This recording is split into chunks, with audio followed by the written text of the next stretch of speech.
My shirt is springy. My vibes are spring. These books are spring.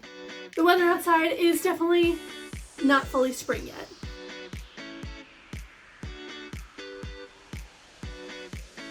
Hey everybody, welcome back to my channel, This Liz Loves Books.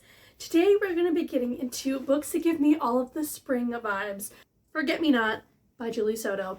Obviously, flowers are on the cover. Spring. Our MMC here is a florist, specifically a wedding florist. Miss FMC is a wedding planner. So this is just totally spring vibes for the cover. And since I'm getting married in May, that's spring. I put this on my April TBR and I'm so excited to read it since I'm nearing the end of wedding planning and gives spring vibes. So I'm hoping that this is a 5-star. Wedding planner and her grumpy ex must work together to plan a celebrity event in this deliciously spicy and funny novel from fanfic sensation Julie Soto. So it's also a second chance romance with a wedding florist and a wedding planner. I just feel like the vibes are going to be great and it just gives me spring vibes, okay? Then the next one is one that I've read, and that is Every Heart a Doorway by Seanan McGuire. This is the Wayward Children series, the first book. This is a novella series. It's a long series. It's still not finished, but they're novellas, so they're really easy to get through. And I mean, the cover, it gives a little bit of spring, kind of like the beginning of spring. And can I tell you why exactly I think of spring when I think of this book? Not exactly. It's just the vibes. It's all about the vibes, you know? But basically this book and series just follows characters who are able to go into these portal fantasy worlds that are basically the worlds that are meant for them. The world of Earth is not meant for them to be in, and so these doors open up and they travel into these fantasy worlds. They're all different worlds, but sometimes the worlds put them back into Earth, and they end up going to Eleanor West's Home for Wayward Children. And Eleanor is kind of like almost like an adoptive foster mom. And she takes care of all these children and once they come back from their fantasy worlds. And it's just a very wholesome, very bright story. And maybe that's why I think it's very spring, because of that. But it's just so unique from anything else I've ever read. And yeah, I would just recommend it highly. And then another book that I read a while back is called Late Bloomer by Maisie Eddings. Again, flowers on the cover. I gave this book back when I read it 4 stars. I don't own it anymore, but it is a sapphic romance, which is a plus, and it is just so cute because our FMC, the blonde one on the cover, her name is Opal, and she is basically in a giant rut. She quit her dead-end job. She earned minimum wage. She didn't have any respect, so she's like, why am I bothering doing this anyway? Although she didn't have a backup plan. Basically, her backup plan was that she got lucky and she got a lottery ticket and won a ton of money. And so now she's got people banging on her door trying to get her to give them money, help them out. And she is saying yes to these people, and now she's slowly losing that money, and she wants to use the rest of it to be able to open what I believe, if I remember, is her own flower farm. And she goes to this town. She's new there. She thinks that she has purchased this farmland to make this flower farm. But then in comes our other FMC. Her name is Pepper, which is kind of on the nose. But Pepper owns this farm and is like, I didn't sell this farm. What are you talking about? This is my farm. And turns out one of her family members kind of went under her nose and sold it out of her hands to Opal. So now they're both trying to figure out, like, okay, how can we live here together in order to, you know, keep both of us happy when we were both promised this farm and we were both lied to. And it's also cool because it takes place in Asheville, North Carolina. And I've heard that place during like spring is beautiful. So I was like, okay, when I read this book, I imagined spring. And a little bit of summer, but mainly spring, so that's kind of why I wanted to put it on this video. And another series that screams spring to me is Heartstopper by Alice Oseman, not just because of like the bright pastel covers and, you know, the blues in here.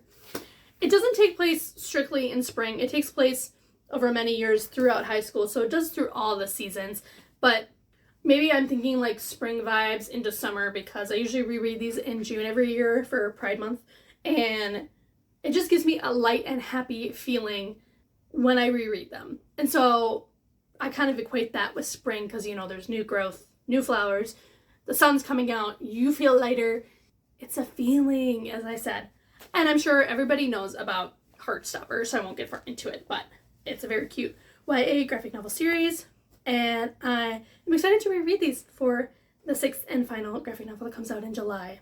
Then my final 2 books that I have are both graphic novels. And this one I read from the library. I ended up giving it 4 stars. It's called The Sprite and the Gardener by Rhea Abrego. And as you can see from the cover, spring. It reads, long, long ago, sprites were the caretakers of gardens. Every flower was grown by their hand, but when humans appeared and began growing their own gardens, Sprite's magical talents soon became a thing of the past. When Wisteria, an ambitious, kind-hearted sprite, starts to ask questions about the way things used to be, she'll begin to unearth her long-lost talent of gardening. But her newly honed skills might not be the welcome surprise she intends them to be. So it's all about these little sprite-like fairy creatures that like gardened for the world and the humans, and then the humans were like, nah, I'm gonna do it myself, and then they like were losing their own magical powers and flower magic. I mean, that doesn't scream spring. I don't know what does. So, and I said that there was only 1 more left. There are 2 more books left. So this is another set of graphic novels. It is a trilogy. I have all 3 of them, and that is The Tea Dragon Society by Kay O'Neill. These ones are interesting because these are like really big books. Like they're this big. I don't know why they've only made them in these big versions in hardcovers. They do have paperbacks, I think, that are smaller. But like the art is so stunning in these that I just needed to have the set of hardcovers. This is just the most coziest, cutest series ever. Like look at all those bright colors. It just really fits the vibe of my shirt. You have the cutest colors. So we have the Tea Dragon Society, the Tea Dragon Tapestry, which is the Tea Dragon Festival. Tea Dragon Society. It basically says on the back, it's a charming fairy tale about Greta, an adventurous blacksmith apprentice, and the people she meets as she becomes entwined in the enchanting world of tea dragons, which are these little creatures right here. And it says, after discovering a lost tea dragon in the marketplace, Greta learns about the dying art form of tea dragon caretaking from the kind tea shop owners, Ezekiel and Eric. As she befriends them in their shy ward, Minette, Greta sees how the craft enriches their lives and eventually her own. It's just cozy and cute, gives all the spring vibes, all the spring colors. I'm definitely going to need to reread this little series. Then another book that I've read that I give like a 3.25, 3.5 stars. It's a YA novel and it is called Flower Heart by Catherine Bakewell. I wish it was fleshed out a little bit more, but I think it's a really good book, especially if you're looking for YA books. And I think it's a really important read for like YA readers specifically. And again, the cover, floral, but this also has floral magic in it. And our FMC, her name is Clara, and basically her magic has been very wild, but it's never been dangerous. But then it says, a simple touch causes poisonous flowers to bloom in her father's chest. So there is a little bit of a darkness to this too, but basically like she can grow plants and flowers and make everything grow, but also she just doesn't have super great control of the magic.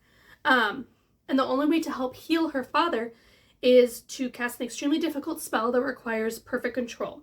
And the only willing person to help her is her former best friend Xavier, who's grown from a sweet shy child into someone distant and mysterious. So it's a little bit of like a friends to lovers. It says, Xavier asks a terrible price in return, knowing Clara will give anything to save her father. As she struggles to reconcile the new Xavier with the boy she once loved, she discovers how many secrets he's hiding. And as she hunts for the truth, she instead finds the root of a terrible darkness that's taken hold in the queendom. A darkness only Clara's magic is powerful enough to stop. Now, I think this book probably would have done really well as a duology, like a YA duology. And so I think that's why I didn't love it as much as I wanted to. But it is very unique in its aspect with floral and like root magic. And yeah, those were all of the books that I recommend for book recs to jump into spring, and hopefully the weather in Wisconsin will also listen to me and bring the sun out instead of me having 5 million different artificial lighting to make me be seen in this video. So let me know in the comments below if you've read any of these books, or if you have any recommendations of really cool like floral magic books for me to read, because I would like to jump into some of those. I think that would be really, really fun. And yeah, I will see you in another video soon. Bye guys.